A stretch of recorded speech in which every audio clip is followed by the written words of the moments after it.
Room for errors. दोस्तों, हम इंसान भी अजीब होते हैं। कल हमारे साथ क्या होगा, हम इस चीज़ की बिल्कुल भी प्रिडिक्शन नहीं कर सकते। लेकिन प्लान हम आने वाले कई सालों के लिए बना लेते हैं। हम इस चीज़ को बेवकूफ़ी कह सकते हैं या फिर हम इसे हमारी ऑप्टिमिस्टिक थिंकिंग कह सकते हैं। कब हमारे साथ क्या हो जाए हमें कुछ भी पता नहीं होता। यानी हमारी लाइफ अनएक्सपेक्टेड होती है। ठीक इसी तरह जब हम फाइनेंशियल बिहेवियर की बात करते हैं तो फाइनेंशियल बिहेवियर का बेस्ट एग्जाम्पल हमें ऐसी जगह से देखने को मिलता है जहां से किसी को एक्सपेक्टेशन ही नहीं होती है। लास वेगास के कैसीनोज स्मार्ट फाइनेंशियल बिहेवियर का शानदार एग्जाम्पल है।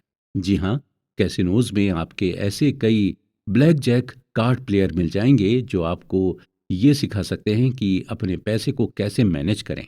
और ये आपको रूम ऑफ एरर की इम्पोर्टेंस क्या होती है ये भी आप ब्लैक जैक कार्ड प्लेयर से सीख पाएंगे। ब्लैक जैक कार्ड काउंटिंग का फंडामेंटल सिंपल है। किसी को इस बात की सर्टेनिटी नहीं होती है कि कार्ड डीलर अगला कौन सा कार्ड ड्रॉ करेगा। लेकिन जो ब्लैक जैक कार्ड प्लेयर होते हैं वो इस तरह से अज्यूम करते हैं कि कौन कौन सा कार्ड डीलर पहले ही ड्रॉ कर चुका है, और इस अजम्पशन पर ब्लैक जैक कार्ड प्लेयर ये बता देते हैं कि अगला कार्ड कौन सा होगा। ऑथर इस बात को हमें एग्जाम्पल देकर समझाते हैं कि सपोज कीजिए एक कार डीलर के पास ABCD और ई नाम के 5 कार्ड थे, जिनमें से ए और बी कार्ड डीलर पहले ही ड्रॉ कर चुका है। तो blackjack card player C, D और ई को लेकर अपना एजम्पशन करते हैं। वो अपनी प्रोबेबिलिटी को कम करने की कोशिश करते हैं, यानी वो रूम फॉर एरर का चांस नहीं देते। एज अ प्लेयर, जब आपको ये मालूम होता है कि कार्ड कौन सा आने वाला है तो आप फिर ज्यादा बेट लगाते हैं। और जब आपको एग्जैक्टली पता नहीं होता कि कार्ड कौन सा आने वाला है तो आप कम बेट लगाते हैं। ब्लैक जैक कार्ड प्लेयर को यह मालूम होता है कि वो गेम ऑफ ऑड्स खेल रहा है और इस खेल में कोई सर्टेनिटीज नहीं होती।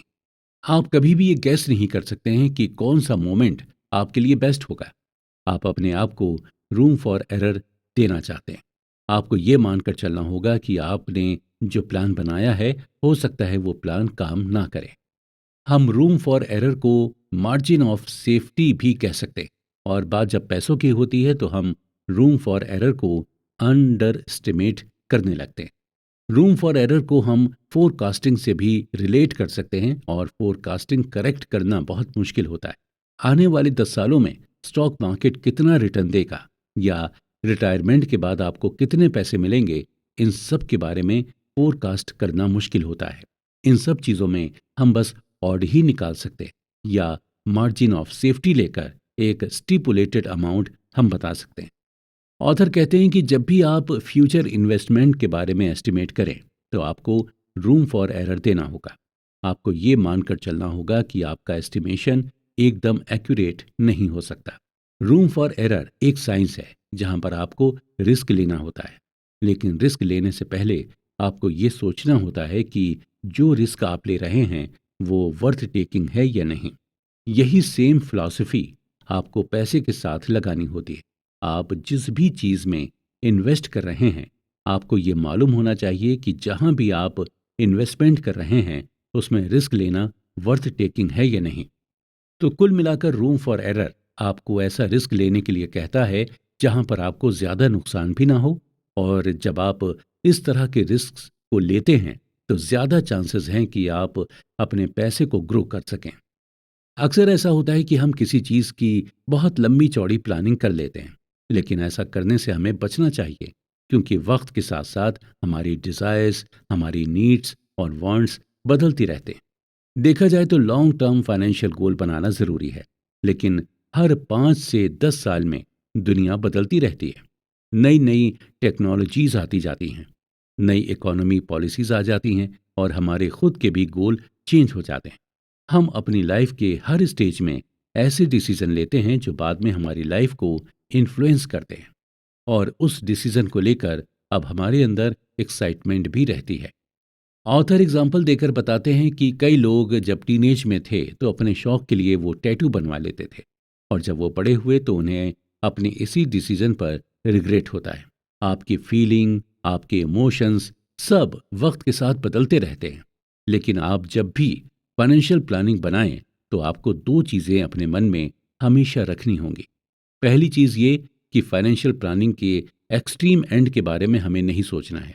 आपको ये अज्यूम करके चलना है कि अगर आपकी लो इनकम भी रही तो भी आप खुश रहेंगे, और अगर आप बहुत ही ज़्यादा फाइनेंशियल प्लानिंग के लिए मेहनत करेंगे तो हो सकता है आपको फाइनेंशियल प्लानिंग का एंड रिजल्ट ना मिले, तो आपको रिग्रेट हो।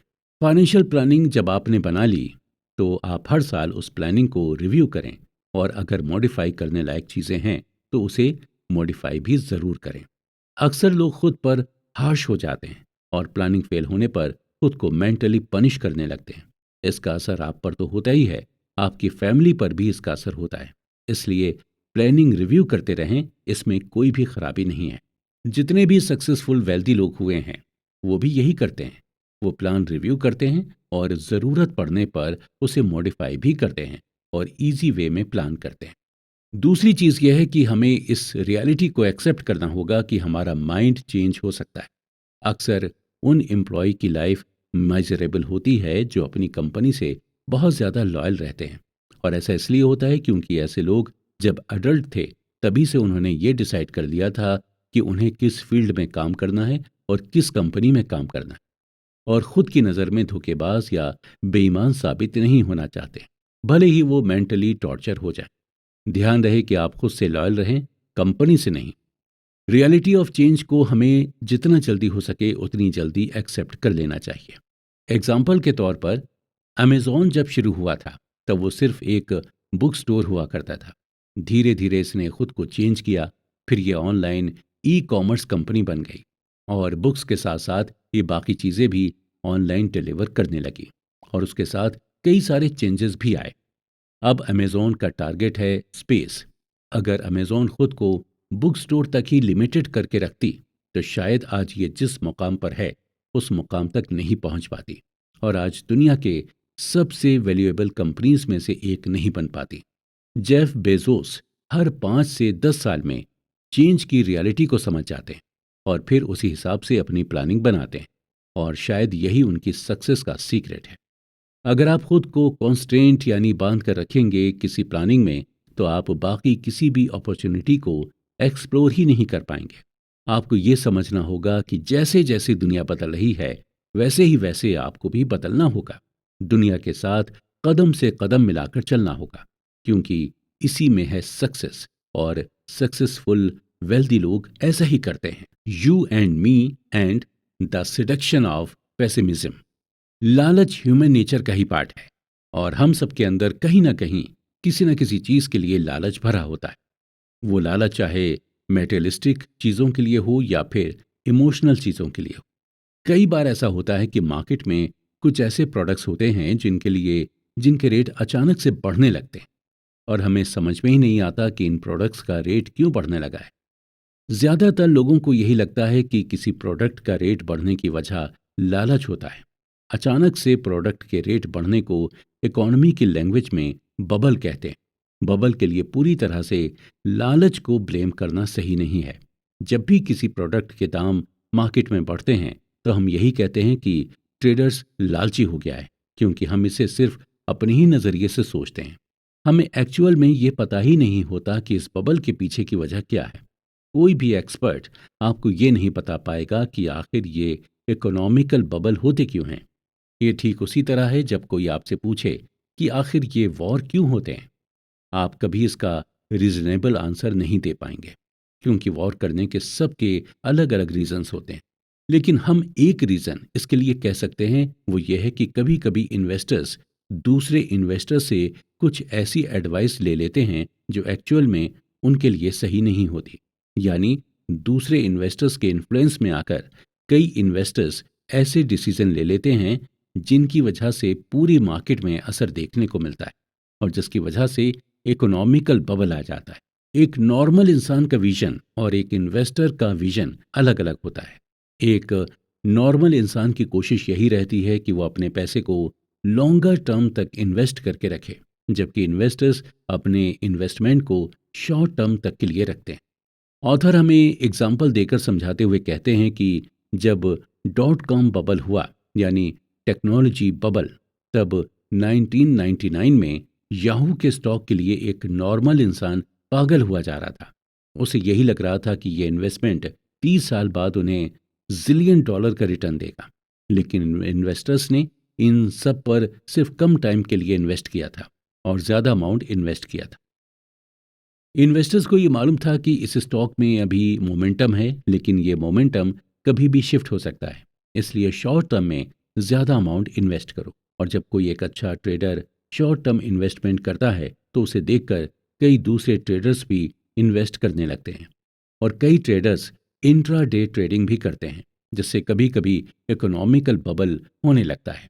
2000 में यही हुआ था। उस दौरान हाउसिंग बबल होने लगा था और घर के दाम महंगे होने लगे थे, क्योंकि उस दौरान कई इन्वेस्टर्स प्रॉपर्टी खरीद कर थोड़े दिन बाद बेचने लगे थे।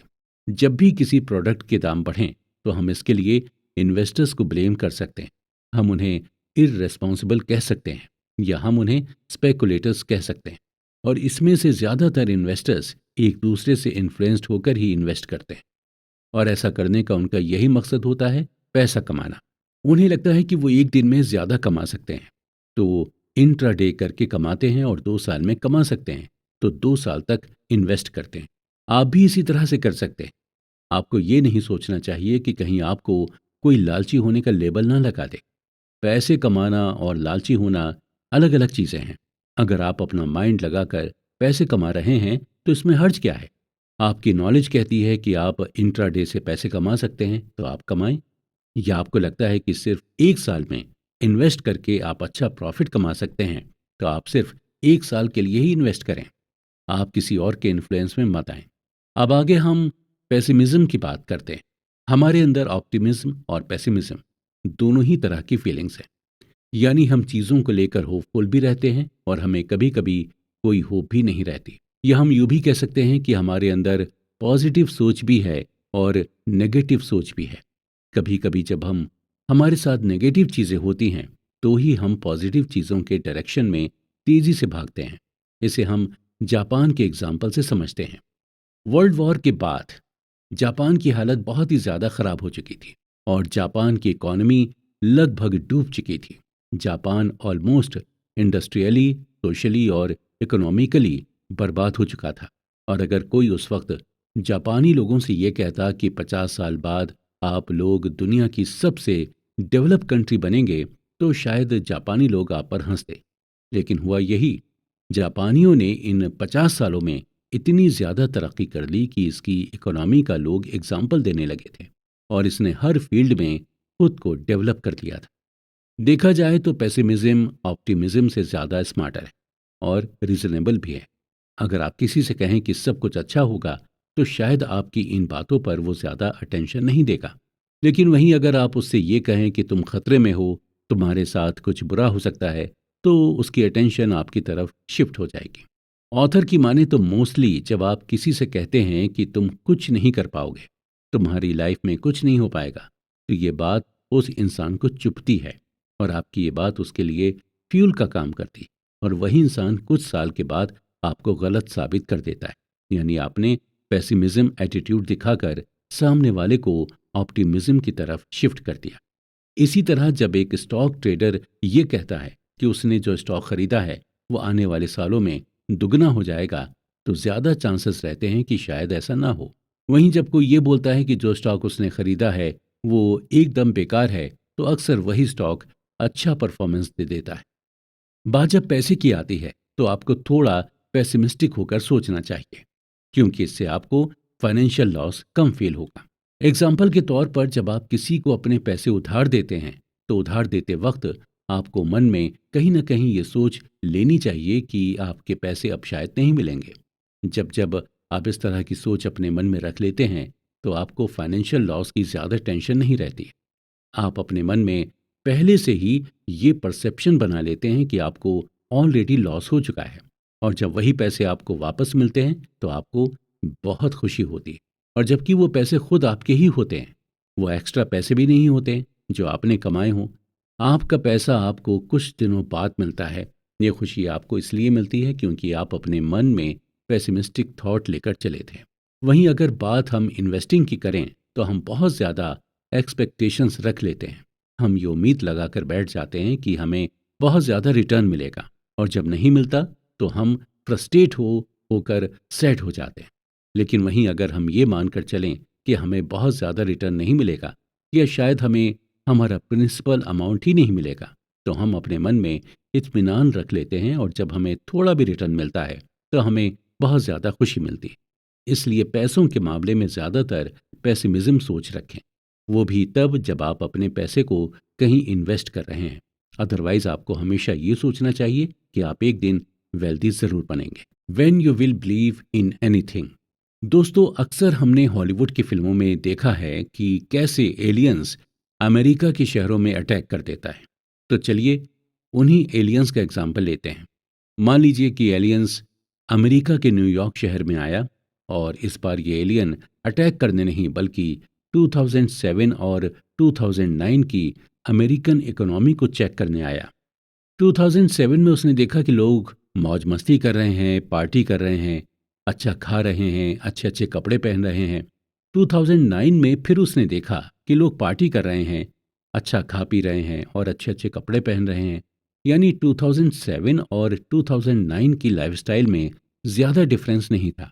जब एलियन ने डिफरेंसेस को क्लोजली नोटिस करना शुरू किया तो उसने ये देखा कि लोग तो नहीं बदले, लेकिन टेक्नोलॉजी ज़रूर बदल गई।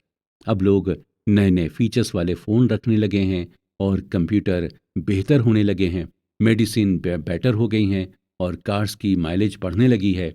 यानी 2007 के कंपैरिजन में 2009 की इकोनॉमी इम्प्रूव हुई है। फिर जब एलियन और क्लोजली देखता है तो वो ये देखकर हैरान हो जाता है कि अभी भी लाखों लोग अनएम्प्लॉयड हैं। लाखों लोग ऐसे हैं जिनके पास अपना खुद का घर नहीं है, यानी जो गरीबी में रह रहे हैं और स्टॉक मार्केट की हालत खराब है। एलियन और सरप्राइज हो जाता है और ये सोचता है कि लोग वही हैं, लोगों की नॉलेज भी वही है, ऐसा कुछ ज़्यादा बदला नहीं है, लेकिन फिर भी लोग ज़्यादा गरीब होते जा रहे हैं और ज़्यादा अनएम्प्लॉयड होते जा रहे हैं। ऐसा इसलिए हुआ क्योंकि 2007 में हमने इकोनॉमी के लिए एक विजन सेट किया था। हमने ये विजन सेट किया था कि एक दिन हाउसिंग प्राइस में स्टेबिलिटी आएगी और लोगों को एम्प्लॉयमेंट मिलेगा और स्टॉक मार्केट में इम्प्रूवमेंट होगा। लेकिन 2009 तक उस विजन पर वर्क नहीं किया गया। हमने उस विजन पर या उस स्टोरी पर बिलीव करना छोड़ दिया था और इसी वजह से इतना डिफरेंस आया है और इतना बदलाव आया है। जब हाउसिंग प्राइस कम नहीं हुए तो लोग मॉर्गेज में डिफ़ॉल्ट करने लगे थे। डिफ़ॉल्ट केस बढ़ने की वजह से बैंक ने लोन देना ही बंद कर दिया था। लोन ना मिलने की वजह से लोगों के घर नहीं बिक पा रहे थे, लोग घरों को खरीद नहीं पा रहे थे। ऑथर कहते हैं कि जब हम इकोनॉमी, बिजनेस और इन्वेस्टमेंट में ग्रोथ की बात करते हैं तो हम सिर्फ टेंजिबल चीज़ों की बात करते हैं, यानी उन चीज़ों को जिनको हम टच कर सकते हैं, जैसे बड़ी कार, बड़ी बिल्डिंग, एक्सेट्रा एक्सेट्रा। हमें टेंजिबल चीज़ों के बारे में बताकर ये कहा जाता है कि हमारी इकोनॉमी ग्रो कर रही है। हमें यही स्टोरी बता दी जाती है कि इकोनॉमिक ग्रोथ बहुत ज़्यादा है। एक्चुअली ये पूरी दुनिया ही स्टोरी ड्रिवन है। आप यहाँ पर कुछ भी बता दें, लोग यकीन कर लेते हैं, उससे कुछ नहीं करते हैं। गवर्नमेंट कह देती है कि हमने ये डेवलप किया, इकोनॉमी में ग्रोथ हुई एक्सेट्रा, लेकिन रियलिटी में स्टोरी अलग होती है। जब आप इस स्टोरी ड्रिवन वर्ल्ड में अपने पैसे को मैनेज करना चाहते हैं तो आपको दो बातें ध्यान में रखनी होंगी। पहली यह है कि जब आप किसी चीज़ को सच मानने लगते हैं तो आप उस सच के सच होने को, ऑड को ओवर एस्टिमेट करने लग जाते हैं। यानी आप उस सच को फिक्स्ड मान लेते हैं, आपको उसके अलावा दूसरे किसी सच पर यकीन नहीं होता है। ऑथर इस बात को हमें एक एग्जाम्पल देकर समझाते हैं कि अगर आपके पास पैसे नहीं हैं और आपसे ये कहा जाए कि शहर के बाहर एक बाबा रहते हैं जो किसी भी बीमारी का इलाज कर लेते हैं, तो आप उस बाबा के पास जाते हैं और अपनी बीमारी का इलाज कराने लग जाते हैं। अगर आपके पास पैसा होता तो आप किसी बड़े हॉस्पिटल में जाकर अपना इलाज करा लेते हैं। यानी इससे ये प्रूव होता है कि जब आपके पास पैसे नहीं होते और आप बीमार हो जाते हैं तो आप किसी की किसी भी बात को सच मान लेते हैं। दूसरी चीज़ यह है कि जब हमें दुनिया के बारे में इनकम्प्लीट व्यू मिलता है तो हम खुद से ही उस व्यू को कंप्लीट करने लग जाते हैं। हम खुद का नैरेटिव बनाकर उस गैप को फिल करने लग जाते हैं। अगर ऐसा होता है कि जब आप किसी को कोई बात बताते हैं तो वो इंसान जब किसी और को आपकी बात बताता है तो उसमें वो अपना नैरेटिव डाल देता है या एक दो चीज़ें अपनी तरफ से भी ऐड कर लेता है। इस बात को ऑथर हमें एग्जाम्पल देकर समझाते हैं कि जब हम छोटे थे और हमारी दादी नानी हमें भूतों की कहानियां सुनाती थीं और उन कहानियों को जब हम अपने दोस्तों को सुनाया करते थे तो उसमें हम कुछ अपना भी इनपुट डाल देते थे ताकि हमारे दोस्तों को हमसे ज़्यादा डर लगे।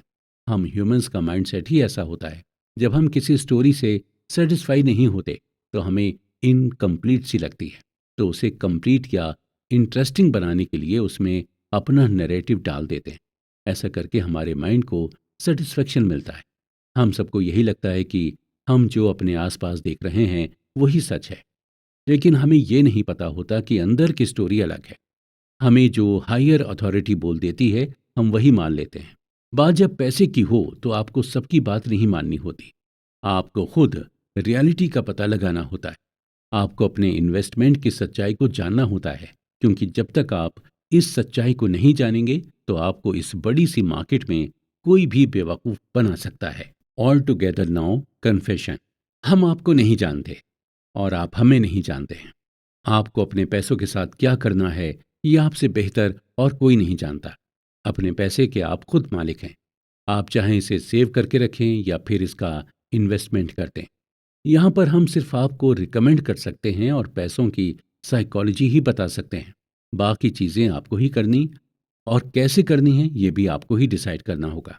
हम आपको बस यही बता सकते हैं कि ये दुनिया बहुत ही कॉम्प्लेक्स है और रिस्क एंड लक दोनों से ही चलती है। आपको लक और रिस्क दोनों की ही ताकत को अच्छी तरह से समझना होगा कि कोई चीज़ आपको लक से मिल सकती है और कोई चीज़ आपको रिस्क से। आपको ये भी ध्यान रखना होगा कि जितना कम आपके अंदर ईगो होगा उतना ही आप पैसे को अपनी ओर अट्रैक्ट करते जाएंगे। पैसे की ये खासियत होती है कि ये उनके पास ही हमेशा टिका रहता है जो हम्बल होते हैं और जिनके अंदर ह्यूमिलिटी होती है। इसके साथ आपको भी ये ध्यान रखना होगा कि आपको अपने पैसे इस तरह से मैनेज कर दें कि आप रात में सुकून से सो सकें। आपको पैसे इस तरह से कमाने हैं कि आपको नींद अच्छी आए। ऑथर कहते हैं कि अगर इन्वेस्टमेंट में कोई चीज़ आपके फेवर में नहीं जा रही है तो उससे परेशान होने की बिल्कुल भी ज़रूरत नहीं है। आप हर बार जीत सकते हैं, कभी कभी आपको हार को भी गले लगाना होता है। अगर आप चाहते हैं कि आपके पास पैसा बना रहे तो आपके पास जितना पैसा है आप उसी में खुश रहना सीखें। जब आप अपने पैसे से खुश रहेंगे तो पैसे आपके पास खुद ब खुद आएंगे। पैसे का इस्तेमाल आप टाइम को कंट्रोल करने में लगाएं, यानी पैसे से अपनी लाइफ को कंट्रोल करना सीखें। पैसे कमाने का मज़ा तभी है जब आप अपने हिसाब से चीज़ों को कर सकें, अपने मन के मुताबिक अपनी लाइफ को एंजॉय कर सकें। लोगों के साथ अच्छा बिहेव करने की कोशिश करें, क्योंकि लोग आपकी मटेरियलिस्टिक चीज़ों से ज़्यादा दिन तक इम्प्रेस नहीं रहते। जो लोग ज़्यादा शो ऑफ करते हैं पैसा उनके पास ज़्यादा दिनों तक टिक नहीं पाता। पैसों का इस्तेमाल कभी भी शो ऑफ करने के लिए ना करें। जितना हो सके अपने पैसे को बचाएं, क्योंकि आज अगर आप पैसे को बचाएंगे तो कल यही पैसा आपको भी बचाएगा। अपनी कार के लिए या अपने घर के लिए बचाना अच्छी बात है, लेकिन खुद के लिए भी आपको पैसे बचाना चाहिए, क्योंकि कभी कभी ऐसी भी इमरजेंसी आ जाती है जहां पर आपका बचाया हुआ पैसा बहुत काम आ जाता है। अपने लिए कॉस्ट ऑफ सक्सेस को डिफाइन करें और उसके लिए पे करने के लिए रेडी रहें, क्योंकि हमें कोई भी चीज़ फ्री में नहीं मिलती है। हमें हर चीज़ के लिए पे करना पड़ता है।